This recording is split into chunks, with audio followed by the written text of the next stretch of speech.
Hello बेटा, आज हम जो क्लास स्टार्ट करने जा रहे हैं बेटा वो है इलेक्ट्रॉन गेन एंथैल्पी या इलेक्ट्रॉन एफिनिटी। ठीक है, आईपी हमारा क्लियर हो गया और उम्मीद करता हूँ तुम क्वेश्चंस भी लगा रहे होगे।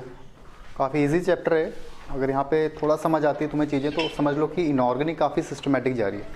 मतलब अपनी लाइफ में कम से कम एक सब्जेक्ट तो ऐसा रखो जो बहुत स्मूथली चल रहा है, जिसमें ज़्यादा एफर्ट ना करना पड़े। ठीक है, तो इससे पहले जो हमने जेड इफेक्ट क्लियर कर लिया था बेटा, ठीक है, इससे पहले क्लासेस में जेड इफेक्ट तुम्हारा कंप्लीट हो गया था। ठीक है, जेड इफेक्ट के बाद रेडियस हमने कंप्लीट कर ली थी और आयनेशन एनर्जी कंप्लीट कर चुके हैं। आज का जो टॉपिक है बेटा वो है इलेक्ट्रॉन गेन एंथैल्पी। क्या है?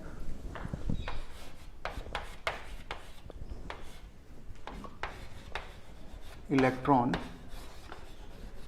गेन एंथैल्पी या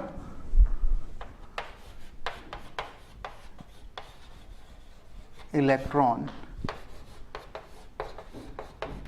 एफिनिटी। अब इसको थोड़ा ध्यान से समझ लेना पहले। आज ये थोड़ा क्लास में थोड़ा सा समझना पड़ेगा तुम्हें, क्योंकि बहुत से घुमा फिरा के क्वेश्चंस आते हैं यहाँ से। ठीक है, एक बात। दूसरी बात, हर बुक्स में इसको तरीके से एक्सप्लेन नहीं किया है, तो ये जो टॉपिक है इसको थोड़ा ध्यान से समझ लेना। 1-2 मिनट का समझने वाला है। अगर स्टार्ट के 2 मिनट समझ आती है चीज़ें तो आगे एकदम क्लियर हो जाएंगी। ठीक है, देखो पहली चीज़ जो एफिनिटी का मतलब है, मैं एंथैल्पी की बात नहीं कर रहा हूँ, मैं नीचे की बात कर रहा हूँ। जो इलेक्ट्रॉन एफिनिटी है उसमें से जो एफिनिटी टर्म है इसका मतलब होता है बेटा अफेक्शन। ठीक है, इस एफिनिटी का मतलब क्या है? अफेक्शन या अट्रैक्शन। क्लियर है बात? अफेक्शन या अट्रैक्शन मतलब सपोज तुम्हारे पास एक एटम है, ये दोनों अलग अलग टर्म है, एफिनिटी और गेन एंथैल्पी। नियरली सेम मानते हैं इसको हम। ठीक है, जब भी क्वेश्चन करेंगे सेम मानेंगे, बट जो छोटा सा डिफरेंस है इसका ये समझ लो आराम से। जो इलेक्ट्रॉन एफिनिटी है बेटा, थोड़ा ध्यान से समझना इन बात को। जो इलेक्ट्रॉन एफिनिटी है इसको दिखाते हैं ई ए से। ठीक है, और जो इलेक्ट्रॉन गेन एंथैल्पी है उसको दिखाते हैं, एंथैल्पी मतलब तुम्हें पता है डेल्टा से दिखाया जाता है। बहुत सी बुक में देखा होगा तुमने, 9th-10th में वो एरो के ऊपर से डेल्टा लिखा जाता है। ठीक है, मतलब ये क्या? हीट या enthalpy, change of energy. Enthalpy H E G, E G मतलब electron gain, delta H E G electron gain enthalpy का साइन ये है। और अगर हम बात करेंगे इलेक्ट्रॉन एफिनिटी तो इसको दिखाते हैं ई ए से। कोई दिक्कत नहीं यहाँ पे, बहुत आराम से बहुत स्मूथली समझना है इस चीज़ को। क्या बोला मैंने? जो टॉपिक है वो है इलेक्ट्रॉन गेन एंथैल्पी या इलेक्ट्रॉन एफिनिटी।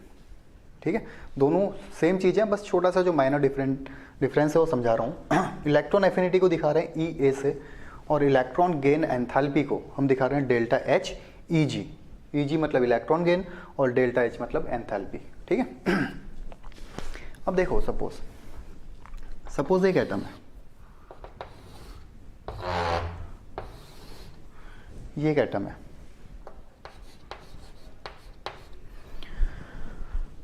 अब इस एटम के सामने एक इलेक्ट्रॉन पड़ा है बेटा, बिल्कुल बेसिक से समझना तभी समझ आएगा। ठीक है, ये एक एटम है, इसके सामने एक इलेक्ट्रॉन पड़ा है। मैंने क्या बोला? एफिनिटी का मतलब होता है इलेक्ट्रॉन को अट्रैक्ट करने की टेंडेंसी। इलेक्ट्रॉन एफिनिटी का बस इतना सा मतलब है इलेक्ट्रॉन्स को अट्रैक्ट करने की टेंडेंसी। कोई भी आइसोलेटेड गैसेस एटम जब किसी इलेक्ट्रॉन को अपनी ओर अट्रैक्ट करता है तो उस टेंडेंसी को क्या बोलते हैं हम? Electron affinity. वापस सुनो, कोई भी आइसोलेटेड गैसेस एटम जब किसी इलेक्ट्रॉन को अपनी ओर अट्रैक्ट करता है तो उसको क्या बोला जाता है? Electron affinity. ठीक है, अब वो इलेक्ट्रॉन आके जब ऐड होगा उस एटम के अंदर तो एनर्जी का चेंज होगा। सपोज मैंने क्या बोला? ये एक एटम है, यहाँ इलेक्ट्रॉन पड़ा है, ये एटम इस इलेक्ट्रॉन को अपनी ओर खींच रहा है, अपनी ओर अट्रैक्ट कर रहा है। इसका मतलब ये टेंडेंसी क्या है? इलेक्ट्रॉन एफिनिटी की है। ठीक है, ये इलेक्ट्रॉन आया, यहाँ पे जाके ऐड हो गया। अब जैसे ही इलेक्ट्रॉन ऐड होगा या तो एनर्जी रिलीज होगी या तो एनर्जी एब्जॉर्ब होगी, और वो जो एनर्जी रिलीज या एब्जॉर्ब का टर्म है, मतलब एनर्जी में कहीं ना कहीं चेंज होगा, तो उसको क्या बोलते हैं? Electron gain enthalpy. समझ पाए? इलेक्ट्रॉन को बस अट्रैक्ट करने की टेंडेंसी को बुलाता है इलेक्ट्रॉन एफिनिटी। मैंने तुम्हें पहले ही बोला था इसका मतलब क्या होता है एफिनिटी का? अफेक्शन या अट्रैक्शन। ठीक है, इलेक्ट्रॉन को अट्रैक्ट करने की टेंडेंसी, बस इतनी सी बात को हम बोल रहे हैं एफिनिटी। और जो भी एंथैल्पी का चेंज हो रहा है, एनर्जी का चेंज हो रहा है इलेक्ट्रॉन के ऐड होने के बाद, जो भी एनर्जी का चेंज हो रहा है इलेक्ट्रॉन के ऐड होने के बाद, एनर्जी का चेंज मतलब या तो रिलीज या तो एब्जॉर्ब, उस एंथैल्पी के चेंज को, एनर्जी के चेंज को बोला जाता है इलेक्ट्रॉन गेन एंथैल्पी। ठीक है, अब मैंने तुम्हें पहली क्लास में बताया था जो H होता है डेल्टा H, जो डेल एच है दो टाइप का होता है। पहला क्या होता है इसमें बेटा, पॉजिटिव, और दूसरा क्या होता है, नेगेटिव। ठीक है, पॉजिटिव मतलब क्या होता है, एंडोथर्मिक, नेगेटिव मतलब क्या होता है, एक्सोथर्मिक। एंडोथर्मिक मतलब क्या, एनर्जी एब्जॉर्ब हुई है, और एक्सोथर्मिक का मतलब है एनर्जी रिलीज हुई है। ठीक है, आ जाओ अब, अगर कोई एटम ए इस इलेक्ट्रॉन को अपनी ओर अट्रैक्ट करने की टेंडेंसी रखता है, ये सपोज कोई एटम ए है, ये इस इलेक्ट्रॉन को अपनी ओर अट्रैक्ट कर रहा है। ठीक है, इसका मतलब हम क्या बोलेंगे, जो इलेक्ट्रॉन एफिनिटी है बेटा, इसका मतलब जो इलेक्ट्रॉन एफिनिटी है वो क्या है, पॉजिटिव है। थोड़ा ध्यान से समझना, कोई एटम है वो इसको अपनी ओर अट्रैक्ट कर रहा है। ठीक है, इसका मतलब क्या है कि इलेक्ट्रॉन एफिनिटी पॉजिटिव है, ये एटम पॉजिटिव बिहेव दिखा रहा है इलेक्ट्रॉन को अपनी ओर अट्रैक्ट करने का, इसका मतलब इलेक्ट्रॉन एफिनिटी क्या है, भी पॉजिटिव है। सेकंड केस मैं बोल रहा हूं, अगर सामने कोई इलेक्ट्रॉन पड़ा है, ये एटम इसको अपनी ओर अट्रैक्ट नहीं करता है, तो उस टाइम पे इलेक्ट्रॉन एफिनिटी क्या होगी, नेगेटिव होगी। समझ गए मैंने क्या बोला, इलेक्ट्रॉन को अट्रैक्ट करने की टेंडेंसी इलेक्ट्रॉन एफिनिटी है। अगर कोई एटम इलेक्ट्रॉन को अपनी ओर अट्रैक्ट करने की टेंडेंसी रखता है, इसका मतलब उसकी इलेक्ट्रॉन एफिनिटी क्या है, पॉजिटिव। मतलब ये एटम पॉजिटिव बिहेव दिखा रहा है इस इलेक्ट्रॉन को अपनी ओर अट्रैक्ट करने के लिए। ठीक है, जबकि सेकंड वाले केस में क्या कर रहा है, ये नेगेटिव बिहेव दिखा रहा है, ये कोई इंटरेस्ट ही नहीं ले रहा है इस इलेक्ट्रॉन पे, अपनी ओर अट्रैक्ट ही नहीं कर रहा है, मतलब एकदम नेगेटिव हो रखा है इसके लिए। ठीक है, तो अगर अट्रैक्ट करने की टेंडेंसी नहीं रखता है तो इसका मतलब इलेक्ट्रॉन एफिनिटी क्या है बेटा, नेगेटिव है। सही है, अब एनर्जी का चेंज क्या होता है, डेल एच ई जी, ये चेंज क्या है फिर भाई, अगर ये एटम इस इलेक्ट्रॉन को अपनी ओर अट्रैक्ट करने की टेंडेंसी रखता है, अपनी ओर खींचेगा, ठीक है, तो क्या होगा, ये इलेक्ट्रॉन आएगा, टकराएगा और यहाँ पे जाके ऐड हो जाएगा।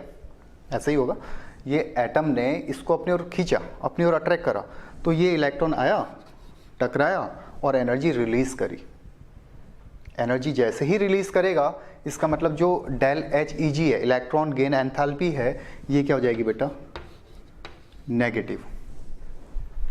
ठीक है, सेकंड केस में मैं क्या बोल रहा हूं, ये एटम इलेक्ट्रॉन को अपनी ओर अट्रैक्ट ही नहीं कर रहा है। सेकंड केस क्या है इसका, कि यहां कोई इलेक्ट्रॉन पड़ा है, ये क्या कर रहा है, उसको अपनी ओर अट्रैक्ट नहीं कर रहा है, तो हमें क्या करना पड़ेगा, बाहर से एनर्जी देनी पड़ेगी इस इलेक्ट्रॉन को। बाहर से हम इसको एनर्जी देंगे, इलेक्ट्रॉन उसको क्या करेगा, एब्जॉर्ब करेगा और यहाँ पे जाके ऐड होगा। ठीक है, बाहर से हमने इसको एनर्जी दी, ये एटम अपनी ओर अट्रैक्ट नहीं कर रहा है, मतलब इसकी एफिनिटी भी क्या है, नेगेटिव। तो हमने बाहर से एनर्जी प्रोवाइड कराई इस इलेक्ट्रॉन को और यहाँ पे जाके ऐड करवाया, और जैसी एनर्जी प्रोवाइड करी, इलेक्ट्रॉन ने एनर्जी को एब्जॉर्ब किया, और उस केस में अगर एनर्जी एब्जॉर्ब होगी तो इलेक्ट्रॉन गेन एंथैल्पी क्या होगी, पॉजिटिव। एनर्जी एब्जॉर्ब हुई है तो गेन एंथैल्पी क्या होगी, पॉजिटिव। ठीक है, अब बहुत से बच्चों के दिमाग में क्वेश्चन आ रहा होगा, सर हमने जब यहाँ पे एनर्जी दी, इलेक्ट्रॉन ने एब्जॉर्ब कर ली, सही है, बट ये वापस यहाँ जाके टकराया तो एनर्जी तो यहाँ पे भी रिलीज हुई होगी, तो यहाँ ये नेगेटिव क्यों नहीं लिखा हमने इलेक्ट्रॉन गेन। तो बेटा जो पॉजिटिव एनर्जी होती है, जो इसने एब्जॉर्ब की है, इसके कंपेयर में ज़्यादा होती है जो रिलीज एनर्जी है। समझ पाए, कुछ भी नहीं समझे, चलो आ जाओ। कोई एटम था, ठीक है, देखो यहाँ पे देखो, इसको हटा देता हूँ मैं, ठीक है, डायरेक्ट एटम लेके बात करते हैं। ये कोई एटम है फ्लोरीन, इसका इलेक्ट्रॉनिक कॉन्फ़िगरेशन क्या है बेटा, 1s2 2s2 2p5, ठीक है, 1s2 2s2 2p5। ये सेकंड केस ले लेते हैं हम, नाइट्रोजन, इसका इलेक्ट्रॉनिक कॉन्फ़िगरेशन क्या है, 1s2 2s2 2p3, क्या है, 2p3। सही है, अब फ्लोरीन के सामने एक इलेक्ट्रॉन पड़ा है और नाइट्रोजन के सामने एक इलेक्ट्रॉन पड़ा है। फ्लोरीन के सामने एक इलेक्ट्रॉन है और नाइट्रोजन के सामने एक इलेक्ट्रॉन है। तो फ्लोरीन को अपना ऑक्टेट कंप्लीट करने के लिए बेटा कितने इलेक्ट्रॉन्स की ज़रूरत है, कितने इलेक्ट्रॉन्स की ज़रूरत है। अभी हमने देखा पी में कितने इलेक्ट्रॉन है, पी में 5 इलेक्ट्रॉन है, 1 2 3 4 5। तो जैसे ही ये इलेक्ट्रॉन यहाँ ऐड होगा तो ये स्टेबल हो जाएगा फ्लोरीन, यही तो है।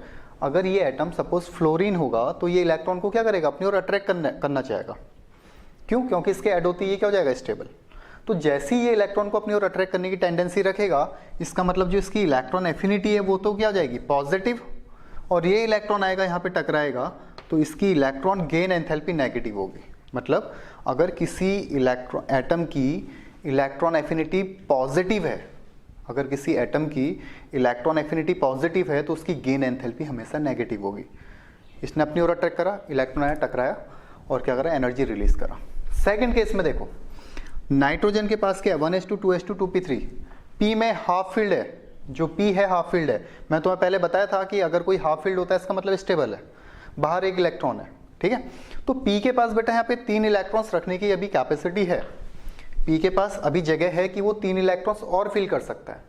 बट ऐसा नहीं होता कि कभी भी इलेक्ट्रॉन एक साथ 3 इलेक्ट्रॉन रख ले, ठीक है, या हम एक साथ 3 इलेक्ट्रॉन रिमूव कर दे। क्या होता है, प्रोसेस, एक इलेक्ट्रॉन निकलेगा, दूसरा, तीसरा, एक इलेक्ट्रॉन ऐड होगा, दूसरा ऐड होगा, तीसरा ऐड होगा, ठीक है।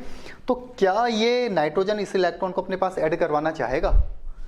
कभी नहीं चाहेगा। क्यों? क्योंकि अभी स्टेबल है। जैसे ही इलेक्ट्रॉन ऐड होगा तो ये क्या हो जाएगा, पार्शियली फिल्ड हो जाएगा, स्टेबिलिटी इसकी कम हो जाएगी। समझ पाए? तो अगर उस केस में अगर सपोज एटम नाइट्रोजन है और इलेक्ट्रॉन पड़ा है सामने, तो नाइट्रोजन उसको कभी भी अट्रैक्ट नहीं करेगा, क्योंकि उसको अपनी ओर खींचने से उसकी स्टेबिलिटी कम हो रही है। तो नाइट्रोजन उसको कभी भी अपनी ओर अट्रैक्ट नहीं करेगा।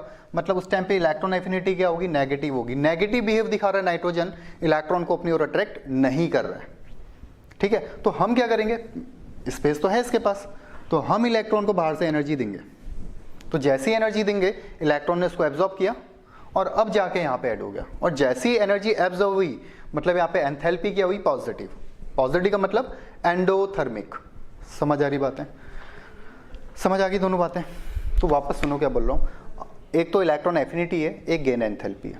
एफिनिटी का सिंपल सा मतलब है इलेक्ट्रॉन को अट्रैक्ट करने की टेंडेंसी।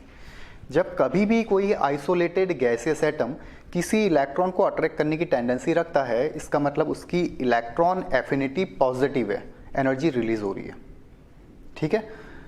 अगर एफिनिटी पॉजिटिव है तो एनर्जी क्या होगी, हमेशा रिलीज। इलेक्ट्रॉन आएगा, टकराएगा और एनर्जी रिलीज करेगा, ठीक है। तो इलेक्ट्रॉन एफिनिटी पॉजिटिव होने में gain enthalpy negative. Gain enthalpy मतलब एनर्जी का चेंज। वो नेगेटिव और पॉजिटिव तुम्हें बता रहा है कि एनर्जी रिलीज हुई या एब्जॉर्ब हुई। तो जब खुद ही इलेक्ट्रॉन आके टकराएगा तो एनर्जी रिलीज करेगा, और खुद कब टकराएगा, जब इसको अपनी ओर अट्रैक्ट करेगा।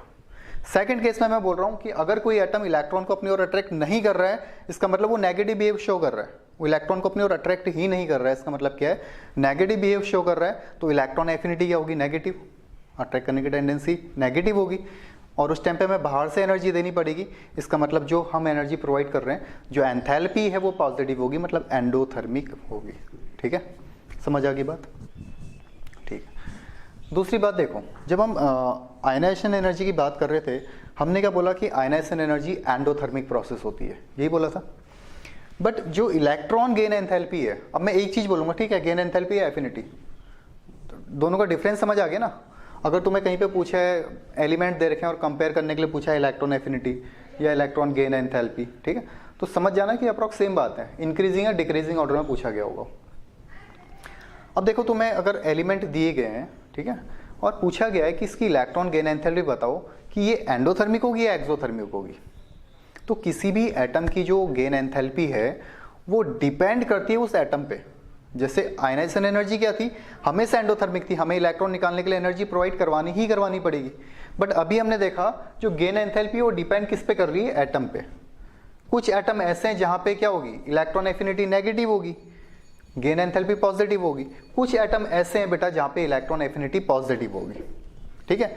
इतनी बात समझ आ रही। अब देखो बिल्कुल ही बेस से समझो, कहाँ पे इलेक्ट्रॉन एफिनिटी, कौन कौन से एटम में इलेक्ट्रॉन एफिनिटी नेगेटिव हो सकती है। मतलब ऐसे कौन से एटम हो सकते हैं जहाँ पे इलेक्ट्रॉन अट्रैक्ट ना हो, समझ सकते हैं इसको, जहाँ पे इलेक्ट्रॉन अट्रैक्ट ही ना हो। कौन कौन से हो सकते हैं? या तो वो हाफ फील्ड हो, हाफ फील्ड होगा तो एटम इसको अट्रैक्ट नहीं करेगा। एफिनिटी नेगेटिव कहाँ पे होगी, जहाँ पे कोई भी एलिमेंट क्या होगा, हाफ फील्ड होगा या फुली फील्ड होगा। तो दोनों ही केस में क्या होगी, एफिनिटी क्या होगी उसकी नेगेटिव, और गेन एंथैल्पी क्या होगी, पॉजिटिव होगी, ठीक है। तो एंडोथर्मिक भी हो सकती है, एक्सोथर्मिक भी। तो first electron gain enthalpy depend करती है एटम के नेचर पे कि वो पॉजिटिव होगी या नेगेटिव होगी। बट जैसे ही हम सक्सेसिव इलेक्ट्रॉन गेन एंथैल्पी की बात करते हैं वो हमेशा क्या होगी, एंडोथर्मिक। इसका रीज़न बताता हूँ। ये बात समझ आती है तुम्हें, क्या लिखा है सब? चलो हेडिंग डालना इलेक्ट्रॉन गेन एंथैल्पी और electron affinity. Electron gain enthalpy और electron affinity.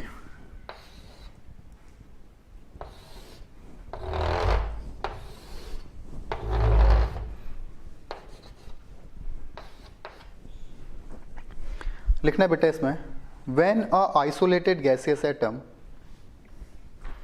when a isolated gaseous atom when a isolated gaseous atom gain electron when a isolated gaseous atom gain electron, then change of enthalpy is known as electron gain enthalpy, is known as electron gain enthalpy।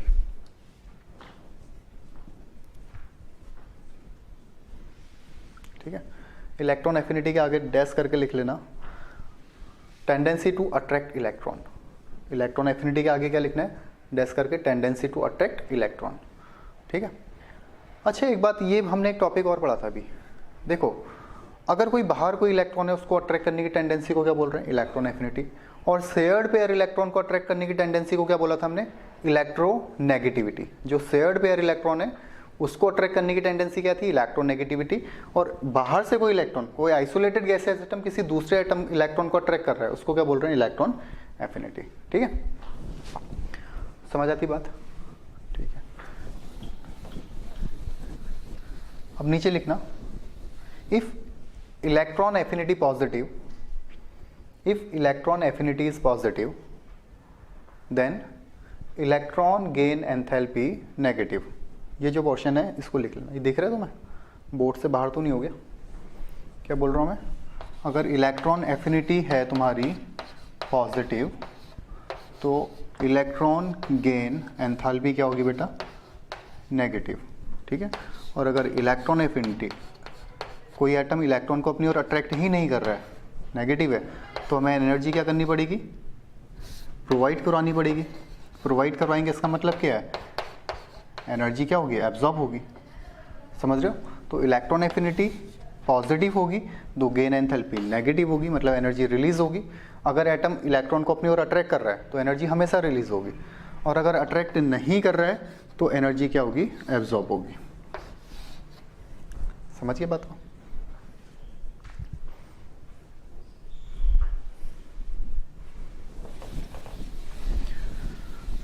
ये जितने तरीके से समझा सकते थे बेटा समझा दिया मैंने तुम्हें।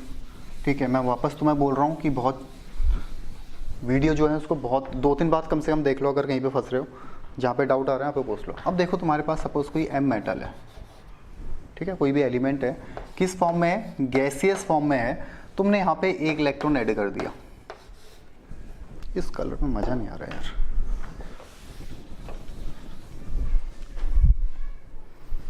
देखो बेटा मैं क्या बोल रहा हूँ, तुम्हारे पास क्या है, कोई एलिमेंट है एम, किस फॉर्म में, गैसियस फॉर्म में, तुमने इसमें इलेक्ट्रॉन ऐड करा तो ये क्या बन गया, एनायन बन गया। ठीक है, ध्यान से समझना, कोई एलिमेंट था, हमें नहीं पता कौन सा एटम है, हमने उसमें एक इलेक्ट्रॉन ऐड करा तो ये एनायन बन गया। हमें ये नहीं पता है कि ये कौन सा है, तो इलेक्ट्रॉन जब हमने गैसियस एटम में ऐड करा तो यहाँ पे क्या होगा, एनर्जी का चेंज होगा, डेल्टा एच ई जी। तो हो सकता है ये क्या हो, पॉजिटिव हो, या हो सकता है ये नेगेटिव हो। क्यों? क्योंकि हमें पता ही नहीं कि एटम हमने लिया क्या है यहाँ पे। समझ पा रहे हो बात को? मतलब जो फर्स्ट इलेक्ट्रॉन गेन एंथैल्पी है, जो फर्स्ट एफिनिटी है, वो पॉजिटिव या नेगेटिव दोनों में से एक हो सकती है। एंडोथर्मिक या एक्सोथर्मिक प्रोसेस हो सकती है। जैसे आयनाइजेशन एनर्जी में हम डायरेक्ट बोल रहे थे कि फर्स्ट जो आयनाइजेशन एनर्जी है वो एंडोथर्मिक प्रोसेस है, यहाँ पे हम ऐसा नहीं बोल सकते बेटा। हमें पता नहीं है ये जो एटम है ये क्या है, हो सकता है अगर नाइट्रोजन होगा, अगर नाइट्रोजन होगा इलेक्ट्रॉन को अट्रैक्ट नहीं करेगा तो हमें एनर्जी प्रोवाइड करानी पड़ेगी। उस केस में क्या होगा, delta H E G, electron gain enthalpy positive हो जाएगी। हो सकता है फ्लोरीन या कोई सा और एलिमेंट हो जो इलेक्ट्रॉन को अट्रैक्ट कर रहा है, तो तो उस केस में इलेक्ट्रॉन जाएगा, हीट करेगा, एनर्जी रिलीज करेगा, तो वहाँ पे क्या होगी, ये नेगेटिव होगी। ठीक है, फर्स्ट एटम का हम नहीं बता सकते, बट अगर इस एनायन में जैसे हमने एक एटम लिया, उसमें इलेक्ट्रॉन ऐड करा तो एनायन बना, फिर सेम में हमने क्या करा, एक इलेक्ट्रॉन और ला के ऐड करा, तो अब क्या बन जाएगा बेटा, M2 माइनस, ऐसे ही होगा। तो देखो जो एटम था, सपोज ये एटम था, ठीक है, हमने इसमें एक इलेक्ट्रॉन ऐड करवा दिया, तो पता हमें नहीं पता है कि एटम इलेक्ट्रॉन को अट्रैक्ट कर रहा है कि नहीं कर रहा है, तो हमने कहा फर्स्ट पॉजिटिव है नेगेटिव, दोनों में से कोई एक हो सकता है, कौन, इलेक्ट्रॉन गेन एंथैल्पी या एनर्जी का चेंज। यहाँ पे एनर्जी रिलीज भी हो सकती है, एब्जॉर्ब भी हो सकती है। बट जब हम नेगेटिव में इलेक्ट्रॉन ऐड कर रहे हैं तो ये यूनिवर्सल ट्रेंड है, ये सभी को पता है कि सेम चार्ज एक दूसरे को रिपेल करते हैं। यहाँ इस M माइनस में अगर तुम ध्यान से देखोगे, ये जो M है इसमें नेगेटिव चार्ज है, और तुम उस नेगेटिव में वापस से नेगेटिव लेके आ रहे हो, तो ये दोनों क्या करेंगे, आपस में रिपेल करेंगे। अगर अगर M में किसी एलिमेंट में पहले से नेगेटिव चार्ज है, तो क्या नेगेटिव को अपने अंदर घुसने देगा, अपनी ओर एंटर होने देगा, नहीं होने देगा। क्यों, क्योंकि यहाँ पे कौन सा रिपल्सन होगा, इलेक्ट्रॉन इलेक्ट्रॉन रिपल्सन।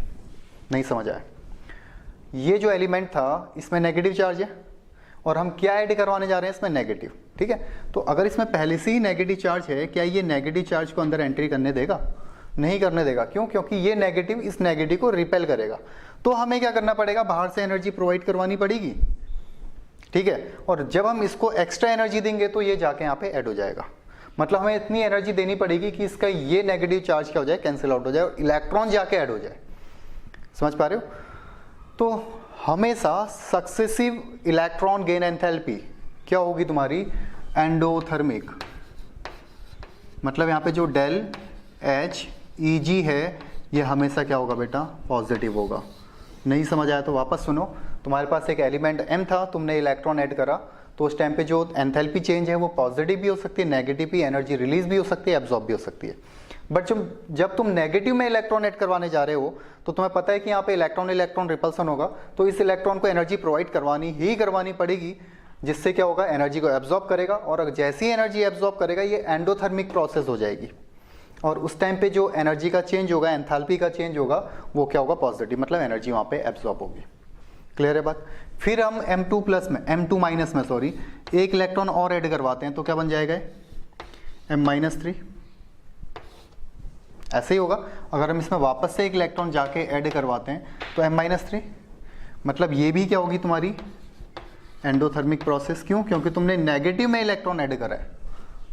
समझ पा रहे हो, क्योंकि तुमने क्या करा है बेटा, नेगेटिव में इलेक्ट्रॉन ऐड करा है। ठीक है, तो इसलिए क्या रहेगी, एंडोथर्मिक प्रोसेस रहेगी। सुनो, जब कोई एलिमेंट में हम एक इलेक्ट्रॉन ऐड करवाते हैं तो उसकी इलेक्ट्रॉन गेन एंथैल्पी पॉजिटिव भी हो सकती है और नेगेटिव भी हो सकती है, क्योंकि हम नहीं जानते कि एटम का नेचर क्या है। ठीक है, सेकंड केस में क्या रहेगा, हमारे पास M था, गैसियस फॉर्म में हमने इलेक्ट्रॉन ऐड करा, हमारे पास आ गया M-, फिर इलेक्ट्रॉन ऐड करा, आ गया M2-, फिर इलेक्ट्रॉन ऐड करा, आ गया M3-।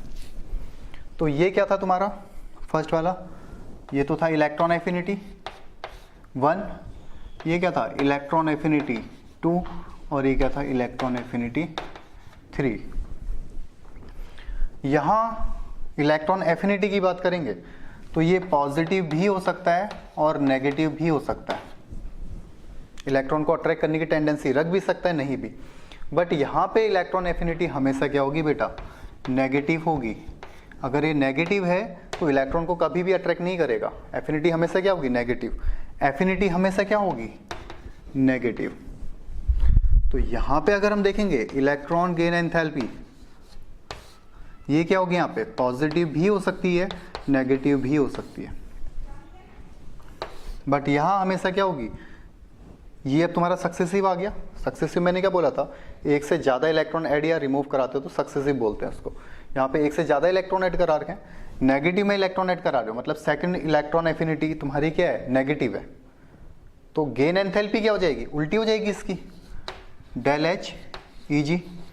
एफिनिटी नेगेटिव तो ये क्या हो जाएगा, पॉजिटिव, मतलब यहाँ पे एनर्जी एब्जॉर्ब हुई। यहाँ पे भी एनर्जी क्या होगी बेटा, एब्जॉर्ब होगी, तो यहाँ पे भी क्या हो जाएगा, पॉजिटिव। बहुत से बच्चों को समझ ही नहीं आ पाया होगा, लेकिन देख लो आराम से क्या बोल रहा हूँ मैं। एक चीज़, एफिनिटी और गेन एंथैल्पी एक दूसरे के इन्वर्स, मतलब साइन अपोजिट होता है। यहाँ पे पॉजिटिव नेगेटिव है, यहाँ पे पॉजिटिव नेगेटिव हो सकता है। जब नेगेटिव में हम देखेंगे, इलेक्ट्रॉन को अट्रैक्ट करने की टेंडेंसी है ही नहीं, मतलब अट्रैक्ट करने की टेंडेंसी नहीं है, मतलब नेगेटिव है, ठीक है। और अगर इलेक्ट्रॉन एफिनिटी नेगेटिव है तो गेन एंथैल्पी पॉजिटिव है, साइन उल्टे होते हैं बेटा। यहाँ पे भी नेगेटिव है, इसका मतलब गेन एंथैल्पी पॉजिटिव होगा। गेन एंथैल्पी तुम्हें बता रहा है कि एनर्जी एब्जॉर्ब हुई या रिलीज, एनर्जी एब्जॉर्ब हुई है, एनर्जी एब्जॉर्ब हुई है। एफिनिटी तुम्हें बता रहा है कि इलेक्ट्रॉन को अट्रैक्ट करने की टेंडेंसी थी या नहीं थी, ठीक है। तो ये तुम उतार लेना, इसको उतार लेना, ठीक है, इसको नोट कर लो हाथों हाथ। ये फर्स्ट इलेक्ट्रॉन एफिनिटी, ये सेकंड, ये third. First gain enthalpy, second, third.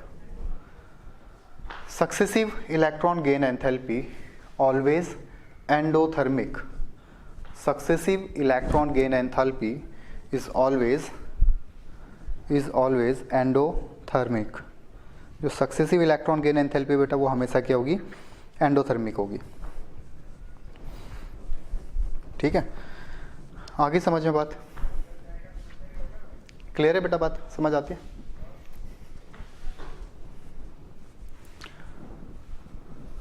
अब एक होमवर्क लिखना कि इलेक्ट्रॉन एफिनिटी और आयनेशन पोटेंशियल के बीच में रिलेशन क्या है।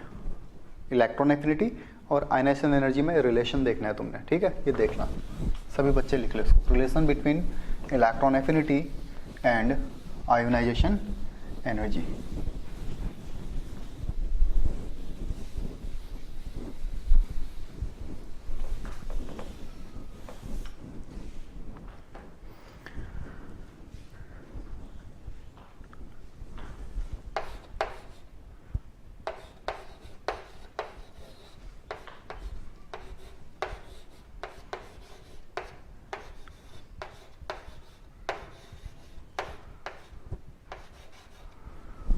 ये रिलेशन रहता है बेटा गेन एंथैल्पी और एफिनिटी में। जो मैंने तुम्हें बताया ना कि एफिनिटी अट्रैक्ट करने की टेंडेंसी, अगर ये समझ ना भी आए, इसमें कुछ भी नहीं है, मतलब ये जो पूरा पोर्शन है 5/2 RT, इसको आगे पढ़ोगे थर्मोडायनेमिक्स में, ये क्या रहता है, तुम्हारी वैल्यू नेग्लिजिबल रहती है, बहुत छोटी वैल्यू रहती है, इसलिए इसको नेग्लेक्ट कर लेते हैं 5/2 RT को, ठीक है। गैसियस कॉन्स्टेंट के अंदर देखोगे ये पूरा नेग्लिजिबल रहती है, तो इलेक्ट्रॉन गेन एंथैल्पी क्या हो जाएगी, माइनस इलेक्ट्रॉन एफिनिटी।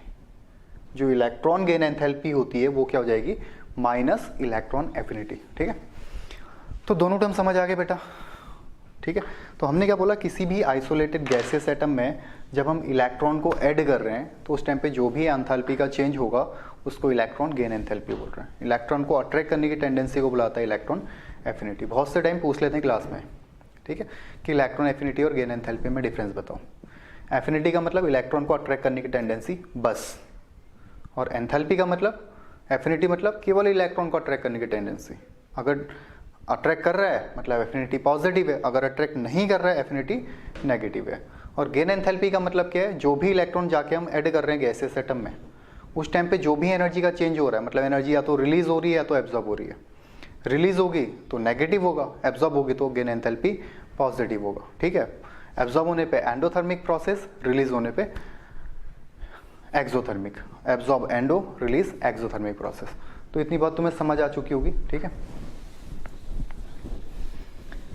अब कौन कौन से फैक्टर्स हैं बेटा जो इसको इफेक्ट करते हैं, कौन कौन से फैक्टर्स हो सकते हैं। हमने जेड इफेक्ट पढ़ा था, सबसे पहले जेड इफेक्ट इसीलिए पढ़ाया था क्योंकि रेडियस में भी आया था, आयनेशन पोटेंशियल में भी आया था, इसमें भी आया था, अब इसमें भी आएगा। सपोज यहाँ पे एक एटम पड़ा है, ठीक है, और इसके सामने एक इलेक्ट्रॉन है, ये एक इलेक्ट्रॉन है, यहाँ पे एक एटम है और यहाँ एक इलेक्ट्रॉन है। इसको मान लो A, इसको मान लो B। कौन सा एटम इस इलेक्ट्रॉन को इफेक्टिवली अपनी ओर अट्रैक्ट करेगा, जिसके क्लोज न्यूक्लियस होगा, ठीक है। तो न्यूक्लियस किसके क्लोज है बेटा, इसके, क्योंकि यहाँ पे केवल एक शेल है, यहाँ पे कितने शेल हैं, 1 2 शेल है, ठीक है। तो जिसका साइज छोटा होगा, जिस भी एटम का साइज छोटा होगा, वो इलेक्ट्रॉन को क्या करेगा, इफेक्टिवली अपनी ओर अट्रैक्ट करेगा, ठीक है, जिस भी एटम का साइज छोटा होगा वो इलेक्ट्रॉन को इफेक्टिवली अपनी ओर अट्रैक्ट करेगा। जितना ज़्यादा अट्रैक्ट करेगा मतलब उसकी इलेक्ट्रॉन एफिनिटी क्या होगी, उतनी ज़्यादा होगी। समझ आ गया। तो यहाँ पे अगर इलेक्ट्रॉन एफिनिटी की बात करेंगे, ए की इलेक्ट्रॉन एफिनिटी ज़्यादा होगी बी से। जैसे हम क्या बोल रहे थे, एटम का साइज जितना छोटा होगा उसमें से इलेक्ट्रॉन्स को रिमूव करना उतना डिफिकल्ट है। इलेक्ट्रॉन का साइज जितना बड़ा होगा उसमें से इलेक्ट्रॉन को रिमूव करना उतना आसान है। सेम यहाँ पे भी बोल रहे हैं, एटम का साइज, सॉरी एटम की बात कर रहा हूँ, अगर एटम का साइज छोटा है तो इलेक्ट्रॉन को इफेक्टिवली अट्रैक्ट करेगा तो एफिनिटी ज़्यादा होगी। एटम का साइज बड़ा है तो इलेक्ट्रॉन को हो सकता है अट्रैक्ट करे बट इतना इफेक्टिवली नहीं कर पाएगा जितना छोटा एटम कर रहा है। ठीक है, तो एफिनिटी किसकी ज़्यादा हो जाएगी बेटा, जिस भी एटम का साइज छोटा होगा, पहला फैक्टर। ठीक है, दूसरा अगर हम समझ आए जेड इफेक्ट, तो जेड इफेक्ट का मतलब ही क्या होता है, साइज से होता है। जेड इफेक्ट बढ़ेगा तो साइज बढ़ेगा, सॉरी जेड इफेक्ट बढ़ेगा तो साइज कम होगा, साइज कम होगा तो एफिनिटी क्या होगी, इंक्रीज होगी। ठीक है,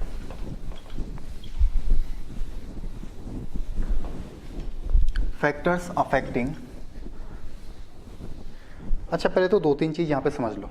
अभी तुमने रेडियस पढ़ ली है, आईपी पढ़ ली है, जेड इफेक्ट पढ़ लिया है। तो जेड इफेक्ट, सिग्मा,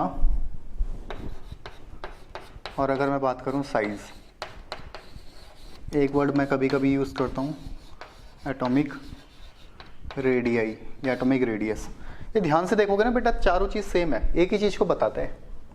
मैं अगर बोलूँ फैक्टर्स अफेक्ट कर रहा है, factors affecting sigma, Z effect, size या रेडियस, ये सब चीज़ एक ही को बता रहा है कि एटम का साइज कितना है, ये तो बोल रहे हैं। जैसे मैंने बोला कि किसी भी एटम का साइज अगर छोटा है तो उसकी इलेक्ट्रॉन एफिनिटी क्या होगी, ज़्यादा होगी, क्योंकि इफेक्टिवली अट्रैक्ट करेगी इलेक्ट्रॉन्स को। किसी भी एटम का साइज अगर छोटा है तो उसकी जो इलेक्ट्रॉन एफिनिटी है वो ज़्यादा होगी, यही बोल रहा हूँ मैं। अब मैं फैक्टर्स अफेक्टिंग में क्या बता रहा हूँ तुम्हें, अगर सिग्मा बढ़ गया तो इलेक्ट्रॉन एफिनिटी कम हो जाएगी। क्यों, क्योंकि अगर सिग्मा बढ़ेगा साइज बड़ा हो जाएगा, साइज बोला। जेड इफेक्ट बढ़ गया तो एफिनिटी बढ़ेगी, क्यों, क्योंकि जेड इफेक्ट बढ़ने से साइज, वापस से बोला, साइज छोटा हो जाएगा। मतलब पूरा गेम एटम के साइज में है बेटा।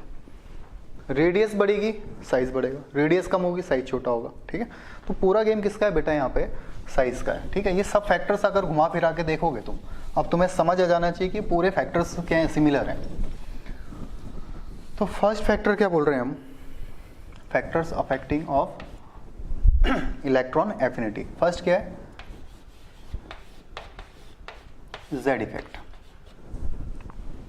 ठीक है, तो क्या बोल रहा हूं मैं, जेड इफेक्ट इंक्रीज होने पे साइज क्या करेगा, डिक्रीज होगा, और साइज अगर डिक्रीज होगा तो इलेक्ट्रॉन एफिनिटी क्या होगी बेटा, इंक्रीज होगी। ठीक है, समझ आता है। Z effect increase, Z effect बढ़ा, साइज छोटा हो गया, साइज छोटा हो गया तो एफिनिटी ज़्यादा होगी, पहला factor.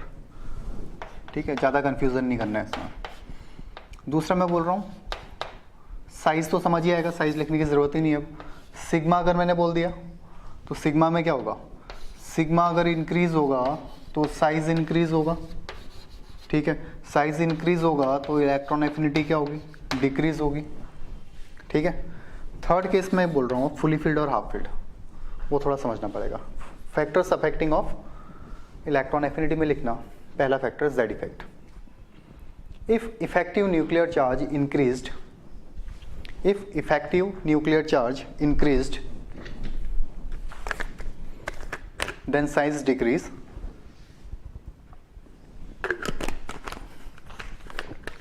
if effective nuclear charge increased then size decrease and electron affinity increased. Z effect directly proportional to electron affinity. Z effect directly proportional to electron affinity, दोनों लिख लेना, ऊपर वाला भी नीचे वाला भी। सेकंड केस में सेम लिख लेना, if sigma increased then electron affinity decrease. Sigma inversely proportional to, sigma inversely proportional to electron affinity. ठीक है, समझ आती बात है, इसके ट्रेंड्स हैं। अब फुली फील्ड और हाफ फील्ड वाला केस भी आता है। अगर कोई एटम फुली फील्ड है तो क्या किसी इलेक्ट्रॉन को अपनी ओर अट्रैक्ट करेगा? नहीं करेगा। तो एफिनिटी क्या हो जाएगी? पॉजिटिव, ठीक है, या जीरो हो जाएगी। क्यों? अगर पहले से ही फुली फिल्ड है तो अट्रैक्ट तो करेगा नहीं, और अगर अट्रैक्ट करेगा तो रखेगा कहाँ इलेक्ट्रॉन?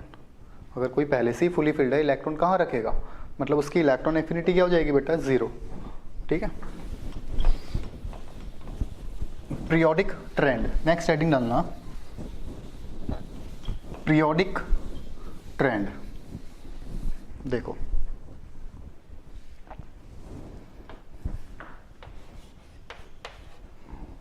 LIBE BCNOF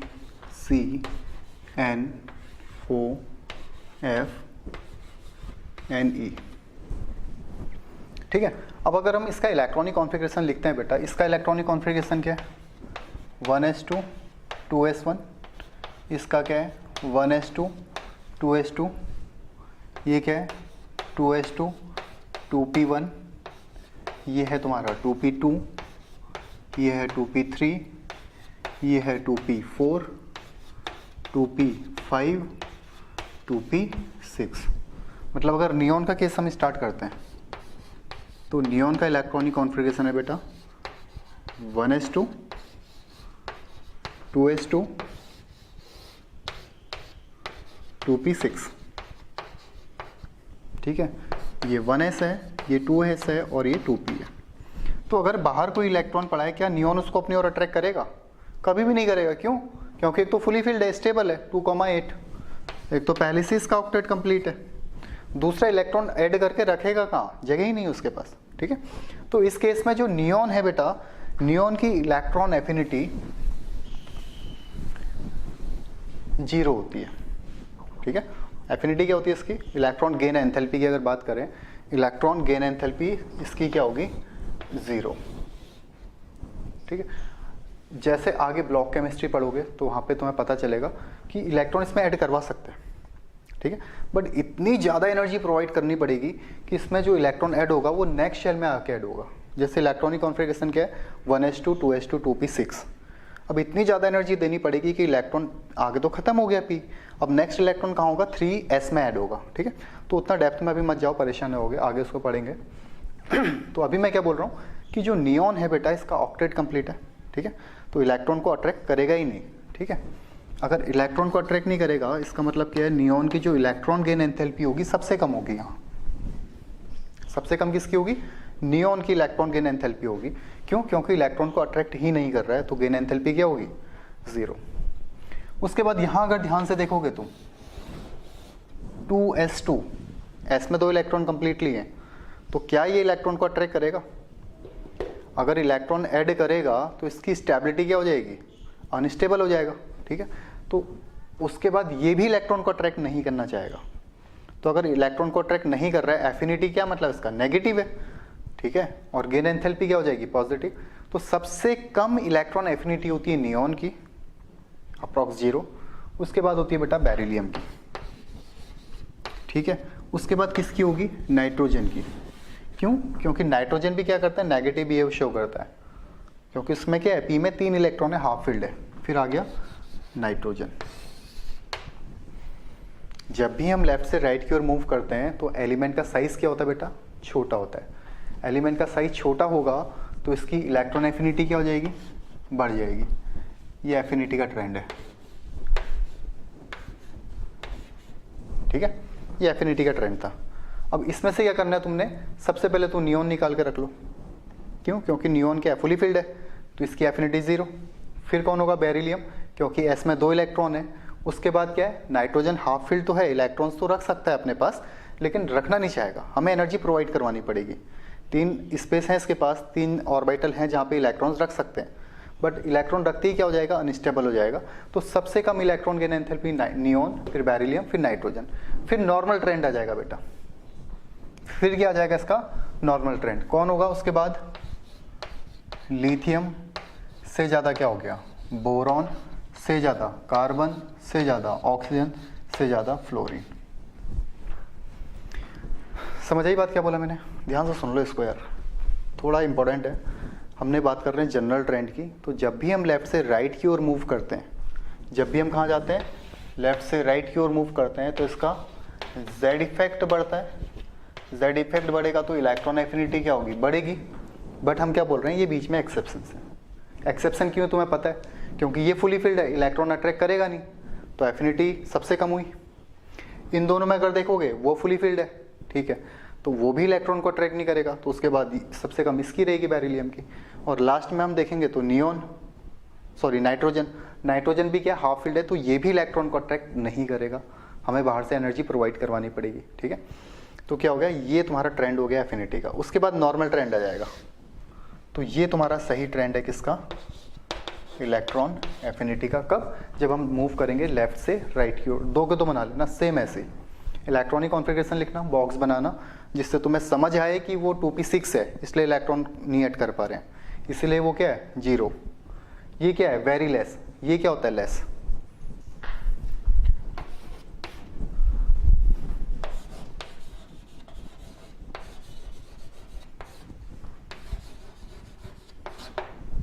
सही है बेटा, तो ये हो गया लेफ्ट टू राइट। तो पूरे पीरियोडिक टेबल में सबसे ज़्यादा कौन सा ग्रुप है जिसकी एफिनिटी सबसे ज़्यादा होगी, कौन सा ग्रुप है, हैलोजन फैमिली। सबसे ज़्यादा एफिनिटी कौन से की होगी, हैलोजन फैमिली की, ठीक है। सबसे इफेक्टिवली इलेक्ट्रॉन को अट्रैक्ट करना चाहेगा और उतनी तेज़ी से उसमें एनर्जी रिलीज करेगा, ठीक है। ये हो गया left to right. Top to bottom की बात कल करेंगे, ठीक है, काफ़ी एक्सेप्शंस भी हैं इसमें, तो नेक्स्ट वीडियो में मिलते हैं उसमें। तो अभी आराम से देख लेना इसको, एक तो इलेक्ट्रॉन एफिनिटी किसको बोल रहे हैं, गेन एंथैल्पी किसको बोल रहे हैं, दोनों में रिलेशन क्या है, ठीक है। उसके बाद डिफरेंस क्या है दोनों के अंदर के, उसके बाद कौन कौन से फैक्टर्स इसको अफेक्ट कर रहे हैं, और लेफ्ट टू राइट का ट्रेंड क्या है, ठीक है। कौन कौन से फैक्टर, साइज है, सिंपल सी बात है, साइज की बात कर रहे हैं। ट्रेंड क्या रहेगा इसका, लेफ्ट टू राइट, ये क्या करेगा, इंक्रीज करेगा, एक्सेप्ट ये। जैसे हमने आईपी में क्या पढ़ा था कि कोई भी एलिमेंट अगर हाफ फील्ड है या फुली फील्ड है, उसकी आईपी अपने ठीक आगे वाले से ज़्यादा होता है। बट यहाँ पे क्या, अगर नियॉन फुली फील्ड है तो सबसे कम है, क्योंकि इलेक्ट्रॉन ऐड ही नहीं कर सकता है, तो सबसे कम किसकी होगी, नियॉन की। फिर इन दोनों के केस में देखा, इसकी वेरी लेस होती है, क्योंकि S2 है, ठीक है, स्टेबल है। तो अगर इलेक्ट्रॉन ऐड करवाना पड़ेगा तो हमें किस में करना पड़ेगा, 2p में इलेक्ट्रॉन ऐड करवाना पड़ेगा। जबकि ये क्या, इसकी भी काफ़ी कम होती है, इसके पास इलेक्ट्रॉन रखने की जगह तो है, बट ये क्या, हाफ फील्ड है, ठीक है। तो इस तरीके से हो गया तुम्हारा हाफ फील्ड और फुली फील्ड वाला केस। तो ये ट्रेंड है तुम्हारा लेफ्ट टू राइट बेटा, ठीक है। तो जब भी इलेक्ट्रॉन गेन एंथैल्पी निकालोगे तो आराम से देख लेना, कहीं कहीं कोई फुली फील्ड तो नहीं आ रहा है, कोई हाफ फील्ड तो नहीं है, ठीक है। सेम तुमने किस में देखना है, आयनाइजेशन एनर्जी में भी देखना है कि अगर कोई हाफ फील्ड आ रहा है या कोई फुली फील्ड आ रहा है तो उसको हम कैसे कंपेयर करेंगे, ठीक है। तो इतना करो बेटा, मिलते हैं नेक्स्ट क्लास में, ठीक है, बाय।